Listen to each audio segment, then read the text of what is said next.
How you guys doing? I got a treat for you today. I know this set came out a little while ago, but I think it'll be worth the wait. So here you go and enjoy.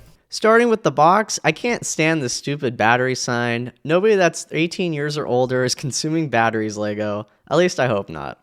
Besides that, the box looks really good, and the red glow behind the black box art looks great.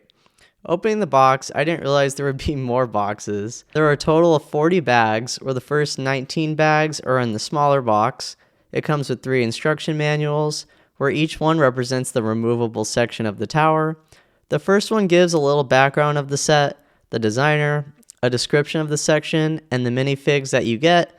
The other 2 go over the section and the minifigs as well.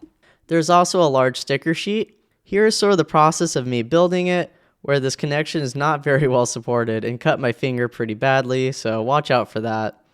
The middle section with the column slides in and it's then locked into place, which I wish you could still slide it in and out after the build's complete. Not a big deal though. Here's the door action feature, and putting on these stickers was really hard, so just kind of do what I do. Starting with the minifigs, we have Frodo with awesome dual molded short legs to show his feet. The ring, of course. Bummer it doesn't have the lettering inscribed on it. Now that would be really cool. Some nice detail of his clothing, and an amazing use of the no pupils after Shelob injects him with venom, or when the Eye of Sauron blinds him. I'm not really sure which one. I could be wrong on one of them. Anyway, poor guy. Samwise Gamgee, the best friend you could ever have. Let's be real, he's the real hero, not Frodo. Similar to him, he also has dual molded legs. The feel of Galadriel, which wasn't really that bright in the movie, but enough to scare a large spider, so that's good enough, I guess. And an alternate face with a raised eyebrow expression. Gollum, who I absolutely love. From the little strands of hair to his little pants, yes, the old eyes are more accurate, but this version makes him feel a lot more like a Lego figure and weirdly cute. I don't really have anything against no pupils, but I know not everyone agrees with me there. And overall, the mold is just really good. Next are these 2 green orcs with the dual molded hair earpiece. The level of detail on them is great with mud on it, the shiny armor, and their alternate face print. They have slightly different torso prints, which really shows the quality of this set. The same could be said for these 2 orange orcs, who have no pupils, which LEGO really went all out for in this set. Again, the armor print on these guys is great. A really nice surprise that LEGO didn't just reuse the same torso print, which I wouldn't even have minded, but this is better. It kind of makes me think about how the Avengers Tower used the same leg print for 3 different figs. Here's comparing some of the old and new orcs, where the color and the pupils vary for each of them. Next is Gothmog. He has an awesome printed armor piece, which I wish we got more of. The face print with all the wrinkles looks really good. Little odd hair and warts on the back. He has 2 different colored arms, which I don't remember, but I appreciate the attention to detail. Underneath the armor, some nice shiny printing, and I like the scratches on it. Now we're getting to the really good stuff. The Mouth of Sauron, who initially debuted in the Black Gate set that I was never able to get, so now I'm really happy I got him. The helmet piece is rubber compared to the original plastic version, which I think helps make the spikes not easily breakable. Speaking of spikes, they look awesome. Some gunmetal arms, a paper cape like the material used for Darth Vader. Under the helmet, his gross long teeth, wrinkles, and on the back, little strands of hair. Ugh. Now, the one you've all been waiting for, Sauron. This has to be one of my favorite LEGO figs ever. For a character that barely got any screen time, but played such a big role, it's crazy that we even got this fig. When the set leaked like a year ago, I never would have thought we would get him, although LEGO did tease him back in the Rivendell set. I remember Solid Brick Studios being like, oh, I hope we get this minifig or the set. And it's like, those guys get to see everything early. So as soon as he said that, I was like, yeah, I'm pretty sure we're gonna get this set. I like his content, but I wasn't falling for it. Anyways, back on topic. The printing is impeccable. Very shiny with chainmail, flowing nicely from the torso to the legs and feet printing. A cloth cape that's angled in a very unique way. The rubber helmet is amazing with the long rubber spikes on top and the giant shoulder pads with spikes. Underneath, LEGO got to design the face since it's not really shown in the movies, and I love how you can see a little through the gaps, and the print looks really good underneath. He has a giant weapon, which is great as well, but it sort of weighs him down, and some nice back printing. Some people wanted him to have the long legs like Woody or the Avatar characters, which would have been cool, but I think he still looks great. Here's all the armor and the shields that you get for the set, which you could put on Frodo and Sam, and really bulk up your orc a little more. Now, on to the set. We'll start with the Little Rock lava build, which is not when they destroy the ring, but after. There's a limited amount of space. The snot here looks good along with the lava. There's not much to say here, but it works as a nice mini display that you could put like on your table. The main set overall is huge and covered in detail. A great thing about it is you could find something different at every angle, which makes the set overall more dynamic. I remember a lot of people not liking the rock work, which I really don't get, as it helps give this set a little bit more color.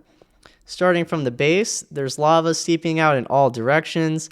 I love how it goes past the gray base like the lava's oozing everywhere, and they all have slightly different ways of spreading, rather than just the same build, which I love.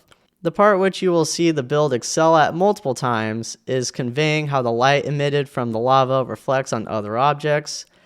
The base underneath doesn't have many layers, so you can honestly get some cheap lights to shine underneath. I tried it with some flashlights, and I think it would be amazing, but those light kits cost way too much, but just a thought. Starting with the gate, I really like all the spikes everywhere, and this angled ramp with some hinges makes it more unique than if it were just flat. Leading to the doors, they could be opened by turning this piece all the way over here. The function was really fun to build. As you'll see later, you can remove each section for a better look. When the doors close, they make a little pop sound, which is pretty satisfying. Now going to all the pillars, the larger ones can be slightly moved, which a lot of people wish they were locked into place. But if you're displaying it, how often are they really going to move anyway? The snot technique for the spikes also looks great throughout. The set does a great job of not being completely tiled off to still show it's Lego, while other sets are either way too tiled off or desperately need some tiles. Moving towards the rock work on the side, I love the transition from the light to dark orange to the gray.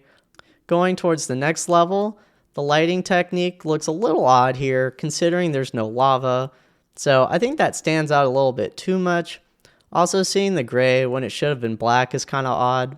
This angle here is especially impressive and actually removable.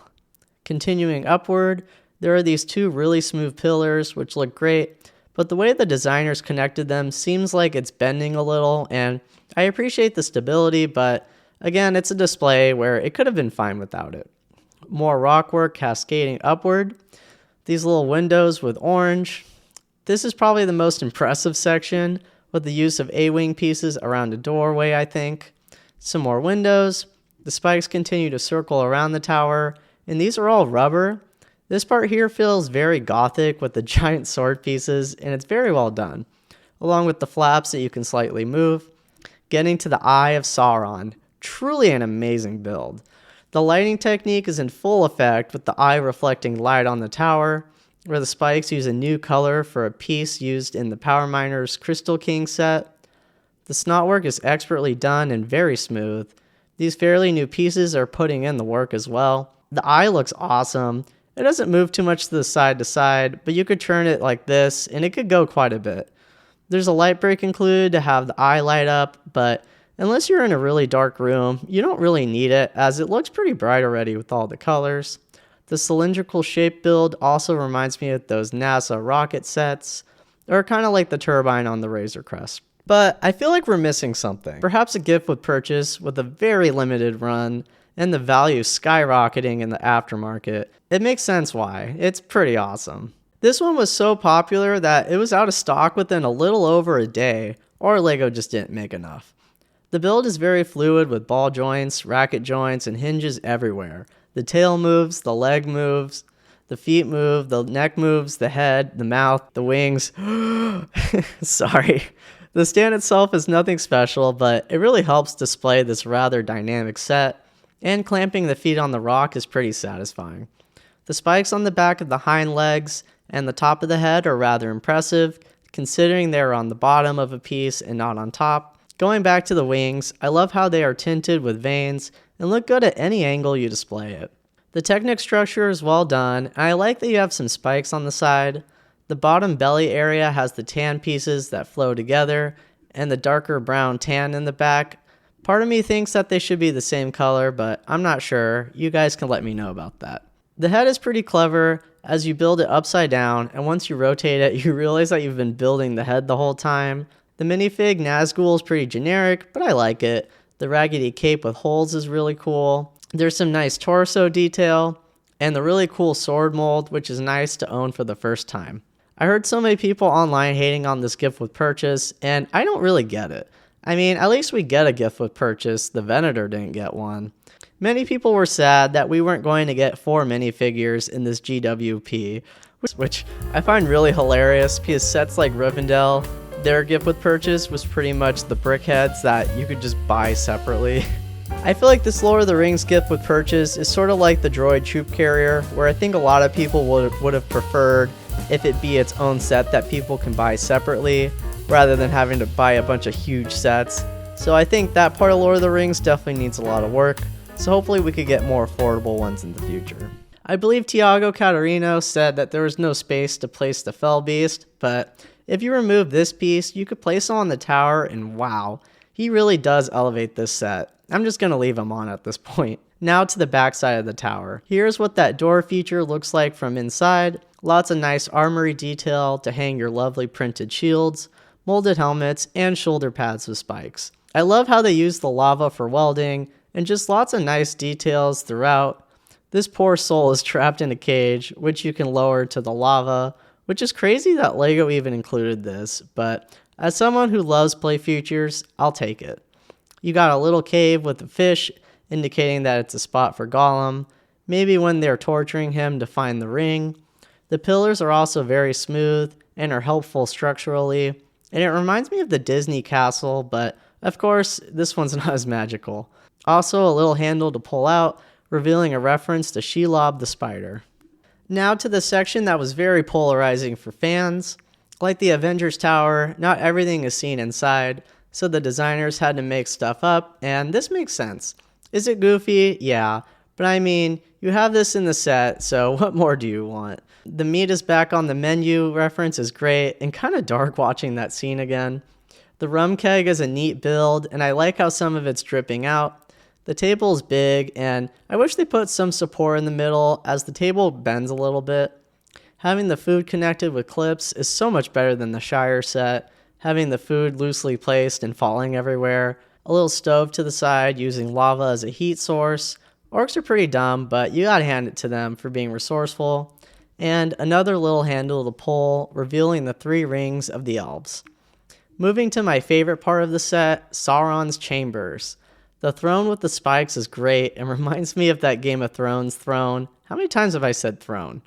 The banners are stickers, but I dig the design. Some nice floor design with the triangle tile on the next floor. I'm just kidding. You can pull this to have the whole thing split open, revealing the Palantir. How cool is that? Here's the mechanism behind the play feature. More stickers, yeah, but they still look great. This here is a print where the Shire's in flames on one side and Minas Tirith on the other, and a map of Middle-earth. The Rivendell set teased this set, and I wonder if this hints at a future set, which is rumored to be the Shire, but just something to think about. Now to the next floor, you got some printed scroll pieces, the mithril coat that Bilbo gives Frodo, and some more stickers, with a little dragon that looks awfully familiar. And Sauron's looking pretty cool, which is similar to the Rivendell one. Also, these beams are here for support, I guess? Going to the last floor, which is like a library, which I'm not really sure who would use it, as the Mouth of Sauron doesn't even have eyes, unless it's Braille, and the orcs aren't exactly the brightest. Nevertheless, it looks great with the stickers showing all the books, and a ladder which you can spin, which is pretty good, but the build in the middle moves sometimes. The thing in the middle is the poem, stating that 3 rings go to the elves, 7 to the dwarves, 9 to the men, and 1 to rule them all. Many of the sections are removable, such as this one by removing the pin. And then once you have all 4, I noticed that this part of it has a little gap as it slides in, so kind of odd. Well, looking at size, here it is next to the Avengers Tower for reference. Overall, I would highly recommend this set. I recommend it a lot more the Avengers Tower, even the Treehouse, any UCS set. With Lord of the Rings, it's always just a really good value. I mean, I think a lot of people would have wanted more figs like Rivendell. I know I mentioned that set a lot, but it was pretty revolutionary.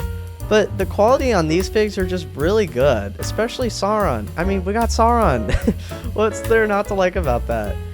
I mean, it's super tall, and the price per piece, if you're into that, I know it's a little controversial, it's not always accurate, but here it's very good. It's got play features, it's super displayable. I mean, what could you not like about it? I truly think this is one of the best sets of the year, if not the best. If you're gonna get any large set in your collection, this is the one. I mean, hands down.